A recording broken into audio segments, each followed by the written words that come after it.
Bonsoir, nous sommes le lundi 2 février, nouvelle édition du journal de la rédaction et dans l'actualité locale. Aujourd'hui, la démission d'Henri Pailleux, une annonce dans la surprise générale de la démission du poste de maire de Coignères, élu depuis 1986. Il entend marquer son opposition à la future intercommunalité.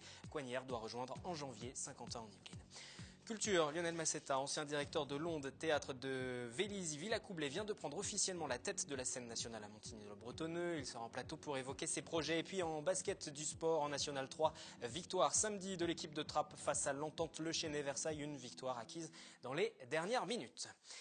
Maire de Coignères depuis 1986, Henri Pailleux a donc annoncé vendredi soir sa démission, une annonce qui a surpris son auditoire lors de sa cérémonie de vœux. Personne ne s'y attendait, lors d'un moment où les élus en profitent plutôt pour dresser leurs priorités de l'année à venir. Henri Pailleux est en ligne avec nous, bonsoir.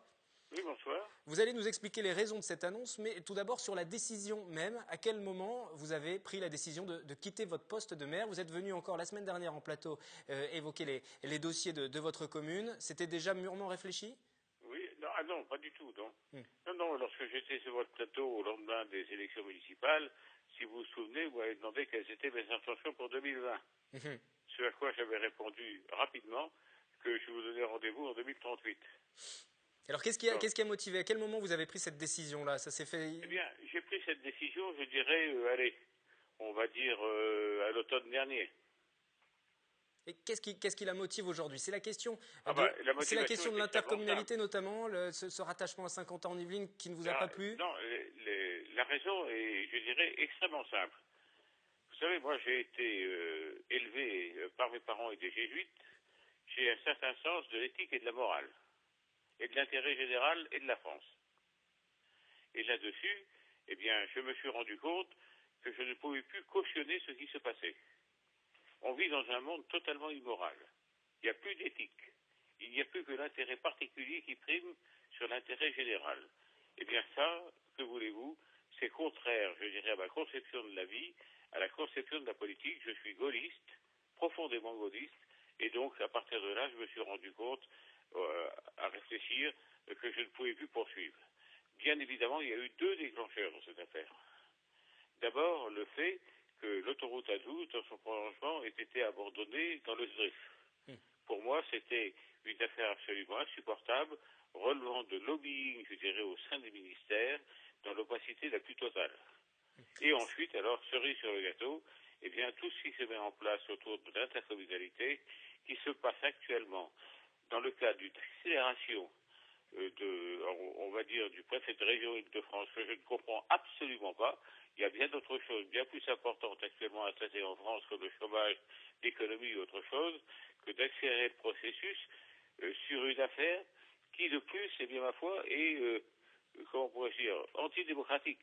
Donc Nous pour ne vous vivons aujourd'hui, plus en tant dans que un pays. politique, en tant que maire, en tant que politique aujourd'hui, vous n'avez plus de pouvoir, plus de moyens de changer les choses et vous préférez vous retirer tout simplement? Je ne peux pas cautionner, si vous voulez, des choses comme ça. Ce n'est pas possible. Ce serait me mentir à moi-même. Quel accueil a eu votre décision, cette démission pour protester en quelque sens, en quelques mots, comment ça s'est passé? Comme ça, à chaud, je ne peux pas vous le dire. Disons que les 300 et quelques personnes qui m'écoutaient, ma foi, ont écouté la décision que j'ai prise. C'est vrai que n'était dans la confidence que 2 ou 3 personnes au niveau des agents municipaux pour faire une petite plaquette sur mes 38 ans de service à Coignères.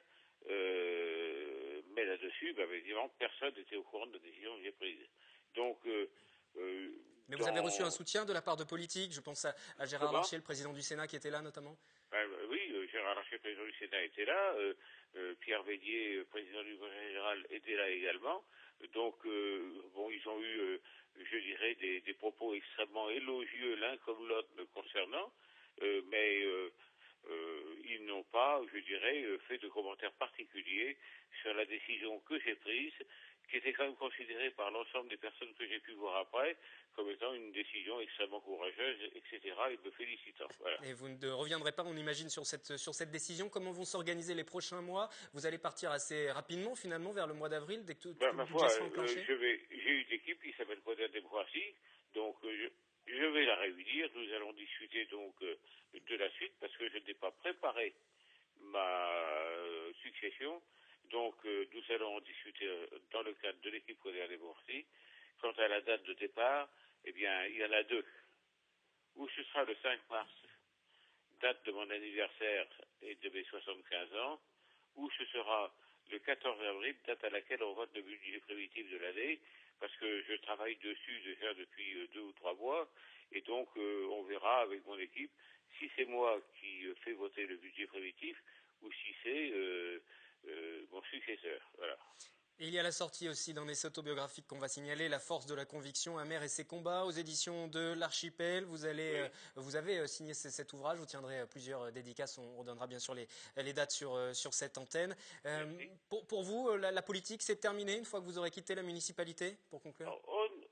Non, vous savez, d'ailleurs, c'est sur le 4e de page de l'ouvrage dont vous venez de parler, où la personne, Sandrine Roudex, qui a largement participé à l'édition de ce livre, a écrit que, de toute manière, tel Molière, je meurerai sur scène. Bon, manifestement, ma foi, elle s'est trompée, mais n'ayez aucune inquiétude pour moi. Hein. Merci Moi, Henri j'ai des Pailleux. tas de choses à faire. Je travaille actuellement au service de l'énergie nucléaire. Je travaille à la Fondation Napoléon et au souvenir napoléonien. J'ai un vieux club que j'ai créé en 1980 qui s'appelle les Golden Filiales de France, qui est un club de gastronomie.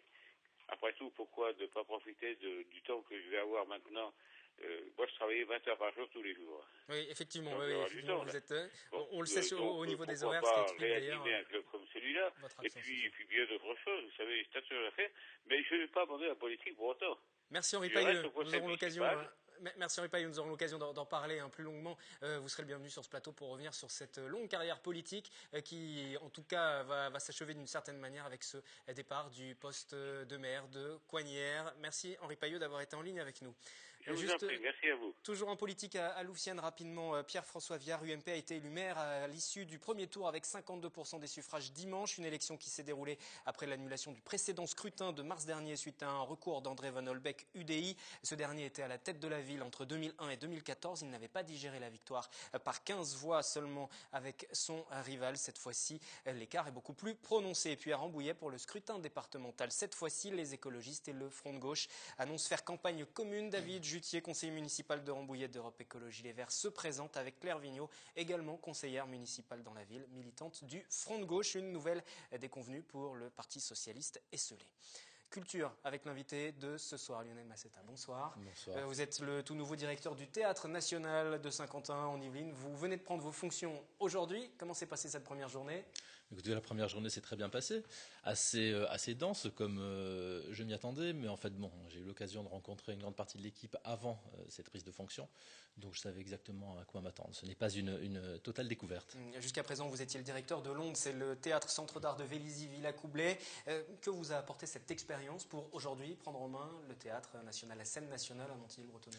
Expérience différente, mais complémentaire. Différente parce que l'Onde était un tout nouveau théâtre qui existait depuis un an avant mon arrivée. Il y avait eu un premier directeur.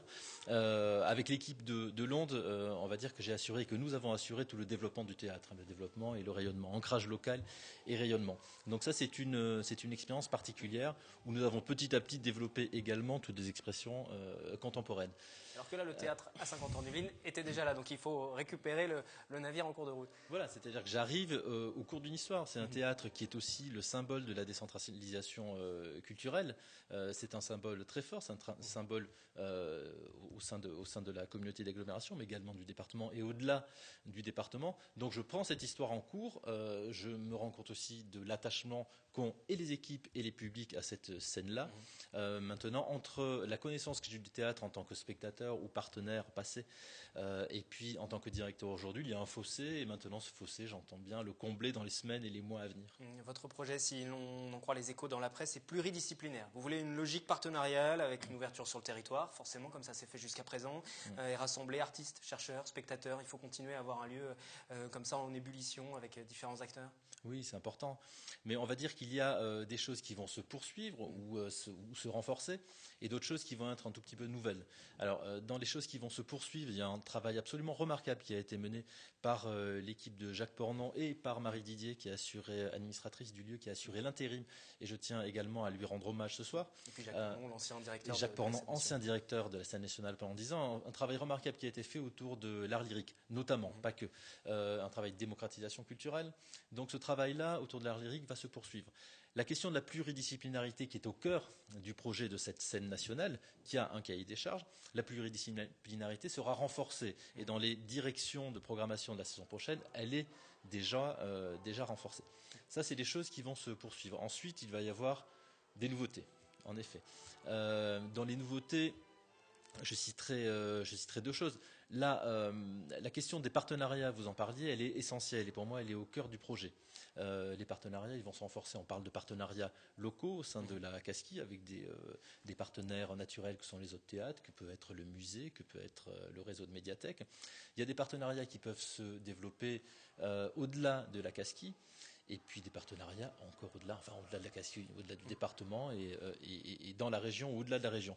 Il est important de souligner que c'est une scène nationale, donc fortement soutenue par la communauté d'agglomération de Saint-Quentin en Yvelines, par le département, mais également par l'État, avec des missions très claires, à savoir un ancrage local, d'une part, mais également une mission de rayonnement au-delà de la communauté d'agglomération. Vous évoquez les politiques, la Casquie, la communauté d'agglomération de Saint-Quentin, justement, qui a un regard sur ce qui se passe au théâtre et sur votre nomination aussi d'ailleurs. Bien sûr. Il y a eu des consignes particulières, des attentes particulières qui ont été amenées par cette nouvelle équipe de la communauté d'agglomération qui a pris en main le théâtre en même temps que les responsabilités seulement au moment des élections au début de l'année dernière.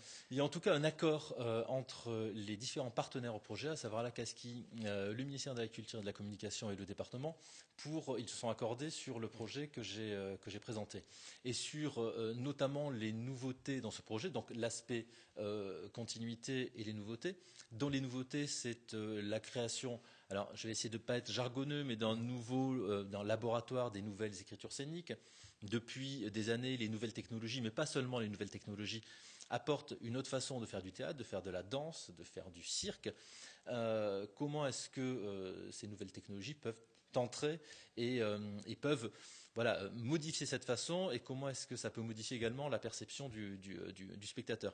Donc ce laboratoire des nouvelles écritures scéniques s'appuiera sur l'association de deux jeunes artistes, Mathieu Roy et Cyril Test, qui auront une mission de programmation, qui auront également une mission de lien entre le théâtre et l'entité du cluster Paris-Saclay. Ça, c'est un point important.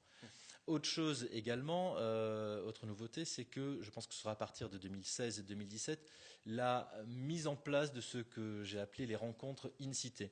C'est-à-dire que chaque saison, il y aura un temps événementiel qui pourra durer entre 1 semaine et 10 jours autour d'une thématique. Et ça permettra des débats notamment. Cette thématique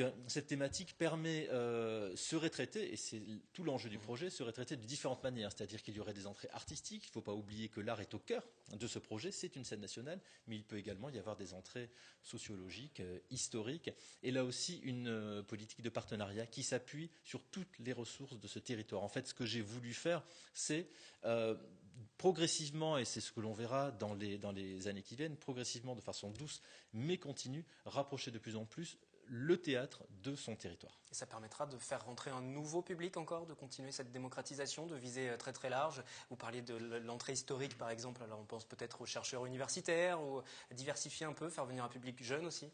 Oui, c'est le cas. Alors, la politique de diversification des publics, elle n'est pas nouvelle au Théâtre de Saint-Quentin. Alors, on va là aussi la renforcer avec toute l'équipe. Mais depuis 10 ans et le passage de 30-35 000 spectateurs à 60 000 spectateurs dans les salles du Théâtre de Saint-Quentin est aussi un signe qu'il y a un vrai travail de fond qui est fait depuis plusieurs années. Je vous propose à présent d'écouter notre question du jour, le micro-trottoir, aujourd'hui qui est consacré forcément au théâtre de Saint-Quentin en Yvelines. Nous sommes allés vous demander ce que vous en pensiez et si vous fréquentiez justement ce théâtre. Oui, la programmation est intéressante, comme je disais, c'est varié. Ça s'adresse à tous les publics, y compris des très jeunes enfants. Il est très très bien, il est très confortable, on voit bien, il est très bien. Mais bon, c'est le spectacle qui ne m'intéresse pas.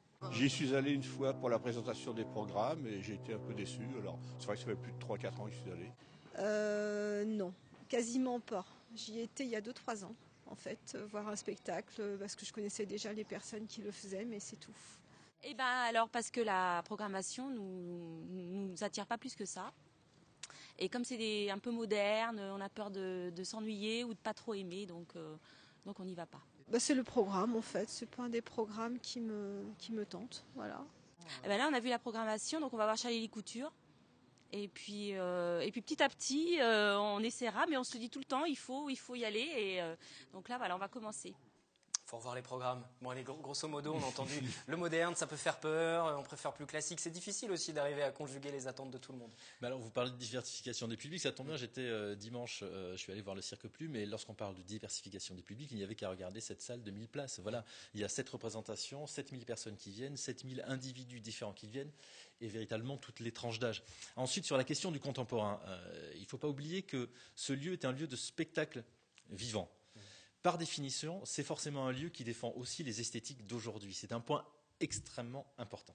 Même si c'est difficile d'approche, quelquefois. Oui, mais c'est un lieu de découverte. C'est un lieu de création. Alors, c'est un lieu de création, c'est un lieu de découverte. Et quant à la difficulté des approches, le nombre d'actions qui sont menées pour démocratiser ces esthétiques nouvelles est considérable et extrêmement conséquent. Donc le travail il y a un travail de fond remarquable qui est effectué et qui se poursuivra. Une dernière question qui concerne le prix des places. Il y a eu une discussion, presque un début de polémique autour de prix de places qui était plutôt faible finalement pour le Théâtre National. Et le théâtre est aussi là pour dégager suffisamment d'argent et ne pas être non plus complètement tributaire des pouvoirs publics. Ça veut dire que la politique tarifaire va être revue dans les prochains mois. Vous faites allusion au rapport de la Cour des comptes, je pense. Je rappelle que le prix moyen de la place au théâtre de Saint-Quentin-en-Yvelines est de 12 €. Ce qui est faible. Il serait très intéressant de comparer cela au prix moyen d'une place à Bercy ou ailleurs. Cela étant dit, 12 €, oui, c'est 12 €, ça représente quelque chose. Mais l'émission du théâtre de Saint-Quentin-en-Yvelines ne consiste pas uniquement à accueillir des spectacles. C'est-à-dire l'accueil des spectacles représente finalement 50% du travail. 50% du travail n'est pas forcément visible de la totalité du public, mais il s'agit de faire un véritable travail de terrain, ce que l'on appelle l'action culturelle, travailler pour permettre à de nouveaux publics de pénétrer dans ce théâtre. Et ça, Bercy et une grande partie des théâtres privés, voire la totalité des théâtres privés, ne le font pas. Donc ça veut dire que les prix des places, ça va augmenter ou ça va pas augmenter? Ça veut dire que c'est une question, mais la question cas de l'accessibilité à tous est une préoccupation de l'équipe du théâtre, du conseil d'administration du théâtre, mais également de la CASCI. Donc c'est une réflexion qui est en cours, c'est une réflexion collective. Il faut que ça reste accessible, mais malgré tout effectivement, vous nous l'avez dit, ce prix est assez faible, donc il faut bien évidemment y réfléchir, vu en plus le contexte économique actuel. Merci Lionel Massetta d'être venu, nouveau directeur du Théâtre National de Saint-Quentin-en-Yvelines. Je vous laisse partir parce que je sais que vous avez du travail pour cette première journée. Merci à vous.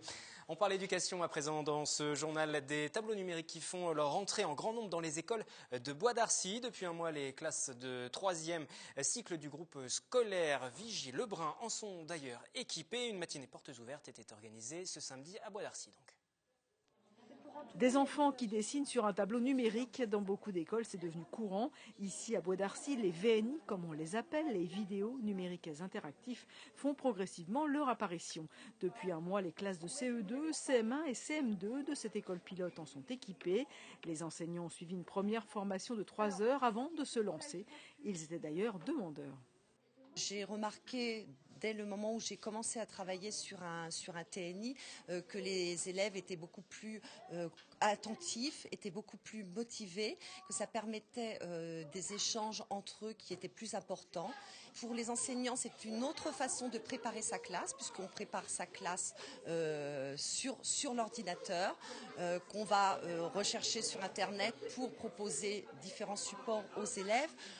Une révolution, non, je pense que c'est la suite de l'évolution de l'école. Je pense que c'est très efficace. C'est vrai que le côté ludique peut permettre d'avoir l'attention des enfants, leur concentration, ce qui n'est pas toujours évident à leur âge. Donc c'est pas mal. Mais après, il faut qu'ils restent trop dans le ludique. La manipulation de l'informatique, parce que maintenant c'est devenu que ça. Donc après l'avenir dira, mais pour l'instant, c'est un petit plus. À ce jour, seul le niveau 3e cycle de l'école Vigy-Lebrun est équipé. À la rentrée de septembre, toutes les classes de CE2, CM1 et CM2 devraient bénéficier de cette technologie. Le numérique à l'école améliore les résultats scolaires. Il y a une plus grande autonomie des enfants, une plus grande concentration. Alors bien sûr, il faut encadrer tout ça. Il ne faut pas que ça devienne un jeu. Il y a des ressources pédagogiques sur les VNI, donc c'est quelque chose de très sérieux. Et les parents sont très contents que ça soit progressif. Les années suivantes, les deuxième, premier cycles et écoles maternelles seront à leur tour équipées. Un VNI, cela coûte 3 000 €, dont 50% pris en charge par le Conseil général. Éducation, toujours autre méthode éducative. Les écoles alternatives affirment séduire de plus en plus de parents. Méthode Steiner, Freinet ou encore Montessori. Justement à Maurepas, l'école Montessori, installée depuis plus de 20 ans, vient d'organiser des portes ouvertes. Parfois jugée trop permissive, la méthode Montessori, qui se veut placer l'enfant au centre de la pédagogie, semble séduire ces dernières années. Face aux hésitations de l'éducation nationale, les parents cherchent une autre approche où liberté, expérience et autodiscipline sont les mots-clés. Une méthode développée ici à Maurepas, ce centre Montessori a ouvert ses portes en 1990. Nous présentons des activités aux enfants que les enfants font autant de fois et quand ils le veulent dans la journée. Il y a une vie sociale très intense, puisque les enfants fonctionnent dans le groupe et ils ne sont pas les uns à côté des autres, mais les uns avec les autres. Donc il y a une vie sociale intense, de respect, de politesse, bien sûr, de fraternité aussi, même pour les plus grands, je vais dire. L'échange entre les enfants est favorisé grâce au regroupement par tranche d'âge, de 20 mois à 3 ans, de 3 à 6 ans, de 6 à 9 ans et de 9 à 11 ans. Je pense que pour grandir, c'est un environnement qui est serein, qui est bienveillant, où on est à l'écoute des enfants, où on n'est pas sur un fonctionnement comme on l'est dans la société en général, que ce soit à l'école ou que ce soit dans le milieu professionnel aussi, sur un mode d'échec, de sanction, où on cherche à pénaliser. Et j'avais trouvé cette approche très intéressante en théorie. Et pour ceux qui craignent le règne de l'enfant roi, la directrice se veut rassurante. L'équipe se définit cependant plus comme des éducateurs que des enseignants, même si la formation est d'environ 800 heures avant de prendre une classe en main. Notre consigne dans notre formation dit « Suivez l'enfant et il vous dira ce dont il a besoin ». Donc effectivement, ce n'est pas aussi facile que ça, mais on est des guides et il y a des moments où on pourrait ne pas être là. Du côté des écoles Montessori, on avance le chiffre de 3500 élèves accueillis à travers la France. Un chiffre, 17 328 €. C'est le montant du chèque remis par le maire de Montigny-le-Bretonneux, président de la communauté d'agglomération de Saint-Quentin en Yvelines, Michel Logy, à l'AFM, l'association française contre les myopathies. La somme a été récoltée lors du traditionnel Téléthon de décembre. Ce sont 4 000 € de plus que l'an dernier. Un mot de sport et la victoire de Trappes en basket en National 3 samedi soir. Une victoire au goût particulier car face au rival yvelinois, l'Entente Le Chesnay Versailles.